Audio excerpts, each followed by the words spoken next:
மதுரையில் கல்லூரி மாணவர் கார்த்திக் பாபுவை கொலை செய்ய முயன்றதாக தொழிலதிபர் சோழி ராஜா உட்பட 4 பேர் கைது செய்யப்பட்டுள்ளனர். சாலையில் நடந்து போவது தொடர்பான மோதலில் கார்த்திக் பாபுவையும் அவரது நண்பர்களையும் சோழி ராஜா அடியாட்களுடன் வழிமறித்து வெட்ட முயன்றதாக கூறப்படுகிறது. நீலகிரி மாவட்டம் தொட்டபெட்டா வனப்பகுதிக்கு சமூக விரோதிகள் தீ வைத்ததால் அரிய வகை மரங்கள் மற்றும் மூலிகை செடிகள் எரிந்து நாசமாகி வருகின்றன.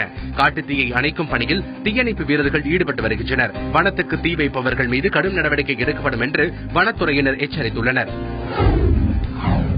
கூலி உயர்வு பிரச்சினை தொடர்பாக விசைத்தறி உரிமையாளர்களுடன் கோவை மாவட்ட ஆட்சியர் அலுவலகத்தில் ஜவுளி உற்பத்தியாளர்கள் நடத்திய பேச்சுவார்த்தையில் சுமூக முடிவு எட்டப்படவில்லை. இதையடுத்து அடுத்த கட்ட பேச்சுவார்த்தை 9ஆம் தேதிக்கு ஒத்திவைக்கப்பட்டுள்ளது.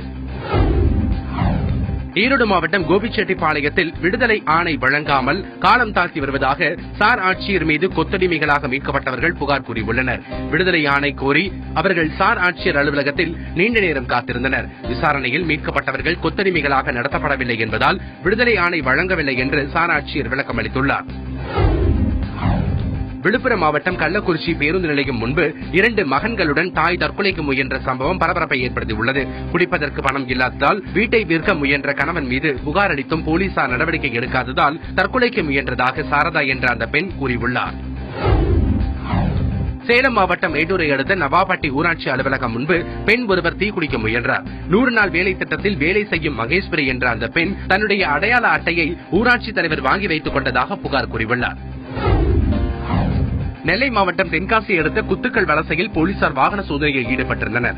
அப்போது சந்தேகப்படும்படியாக சுற்றித் திரிந்த ஷேக் உதுமான் என்பவரிடமிருந்து 19 லட்சம் மதிப்புள்ள வெளிநாட்டு ரூபாய் நோட்டுகளை பறிமுதல் செய்தனர். சேலத்தில் மாற்றுத்திறனாளியை தாக்கிய காவல்துறை உதவி ஆய்வாளர் மீது நடவடிக்கை எடுக்க வேண்டும் என்று மேட்டூர் தொகுதி சட்டமன்ற உறுப்பினர் பார்த்திபன் வலியுறுத்தியுள்ளார். மேச்சேரி காவல் நிலையத்தில் புகார் அளிக்க சென்ற செல்வம் என்பவரை காவல் உதவி ஆய்வாளர் தாக்கியதாக கூறப்படுகிறது.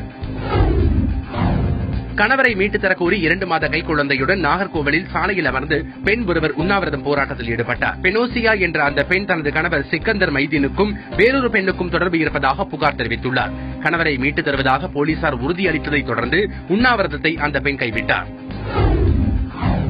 கடலோர காவல்படையின் வார விழாவை முன்னிட்டு சென்னையில் இருந்து பெறப்பட்ட விழிப்புணர்வு குழு மண்டபம் கடலோர காவல்படை முகாமை வந்தடைந்தது. மீனவர்களுக்கு விழிப்புணர்வு ஏற்படுத்தும் வகையில் இருசக்கர வாகனத்தில் 21 பேர் கொண்ட குழுவினர் மண்டபம் வந்தனர். அவர்களை கடலோர காவல்படை கமாண்டர் HH மோரை வரவேற்றார்.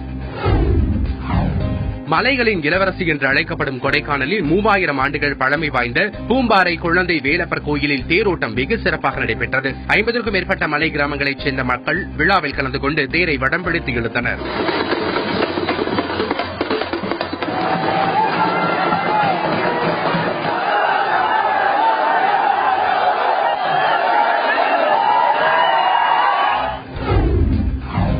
புதுக்கோட்டை மாவட்டத்தில் 10ஆம் வகுப்பு பொதுத் தேர்வில் அதிக மதிப்பெண் பெற்ற மாணவ மாணவியருக்கு தினத்தந்தி சார்பில் கல்வி நிதி வழங்கும் விழா நடைபெற்றது. இதில் மாவட்ட ஆட்சித்தலைவர் கணேஷ் கலந்து கொண்டு 10 மாணவர்களுக்கு தலா 10,000 ரூபாய் வழங்கி சிறப்பித்தார். கல்வி நிதி பெற்றுக் கொண்ட மாணவர்கள் தினத்தந்தி நிர்வாகத்திற்கு நன்றி தெரிவித்துக் கொண்டனர்.